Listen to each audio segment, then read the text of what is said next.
म राष्ट्रिय मावि पछुडिएको व्यवस्थापन समितिको अध्यक्ष हो।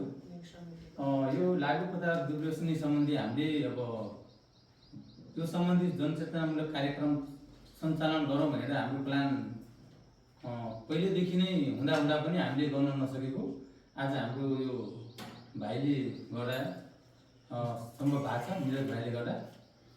अब पदार्थ दुर्व्यसनीमा फसिसकेका जति पनि युवा युवती जो पनि छ ऊ चाहिँ कामै नलाग्ने अवस्थामा हुन्छ कि ऊ न आफूलाई काम लाग्न सक्छ, न ऊ समाजलाई, न घर परिवारलाई। उसले आफ्नो सपना त डामाडोल गरेको हुन्छ, घर परिवार सबैको सपना डामाडोल गर्छ।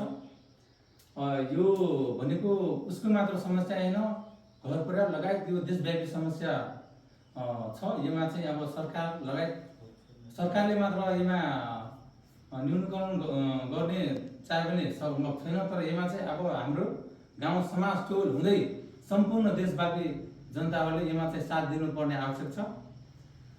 यो चाहिँ देशव्यापी समस्या हो। अब भ्रष्टाचार भन्दा पनि ठुलो समस्या यो छ कि अब यो देखिन्न कसले के गरिरहेछ होइन, कसले खाइरहेछ, के गरिरहेछ थाहा छैन।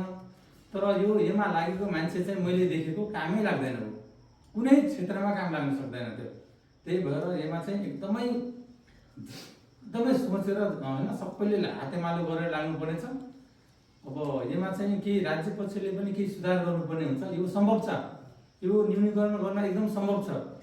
अब यसमा चाहिँ यो समाजका जति पनि अगुवाई समाजमा भलो चाहने सम्पूर्णले यसमा लाग्नुपर्ने छ। लगायत राज्यले चाहिँ यसमा केही सुधार गर्नुपर्ने देखिएको छु मैले चाहिँ। यसमा चाहिँ अब म धेरै यसमा अब दौडधुप पनि गरेको छु। यो तपाईँको अदालत पनि एउटा यो छुट्टै हुनु पऱ्यो कि यसको न्यायाधीश छुट्टै हुनु पऱ्यो होइन।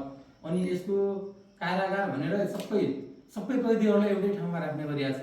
यहाँ गइसकेपछि सुधार हामीले त यो लागु पदार्थ भनेको सुधारतिर जानुपर्छ क्या। यसमा चाहिँ सुधार भनेको अब तपाईँको जति पनि लागु दुर्व्यसनी छन् उनीहरूलाई चाहिँ कसरी हुन्छ त, योग गराएर हुन्छ कि, उनीहरूलाई ध्यान गराएर हुन्छ कि, उनीहरूलाई कुनै काम गराएर हुन्छ कि, उनीहरूलाई संरक्षण पनि जोड दिनु पऱ्यो क्या। लगेर थुनिदिन्छ, थुनेर अब खाएको कारणले किन थुन्यो उसलाई थाहा पनि हुँदैन होइन, ऊ सुधारतिर जाँदैन।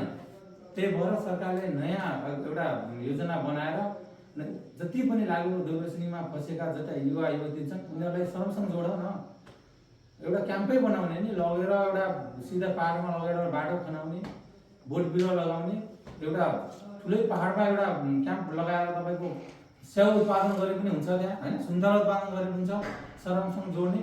यो यति तपाईँको जस्तै 1 ग्राममा छोपेकोलाई कति हाल्ने छ, 1-2 वर्ष हाल्ने आउँछ भनेपछि 1-2 वर्ष सरम गराउने होला, 1-2 वर्ष सरम गर्नु छुट्छ। त्यही अनुसार एउटा छुट्टै अदालत पनि छुट्टै चाहिनेछ, त्यो सम्भव छ। अब यसमा हाम्रो पनि हातमालो छ। हामीले केही दिनमा अब राष्ट्रिय पत्रिका लगायत जो जति पनि 9 नम्बरका विद्यालय गाउँ सबै टोलमा यो हाम्रो यो कमिटी गएर साथीहरू गएर हामी त्यहाँ यो सम्बन्धी हामी जनचेतनामूलक कार्यक्रम चलाउनेछौँ। यसमा सबैको हातेमालो हुन आवश्यक छ। तपाईँहरू पनि जोडिनु होला। यति भन्दै बिदा हुन्छु। नमस्कार।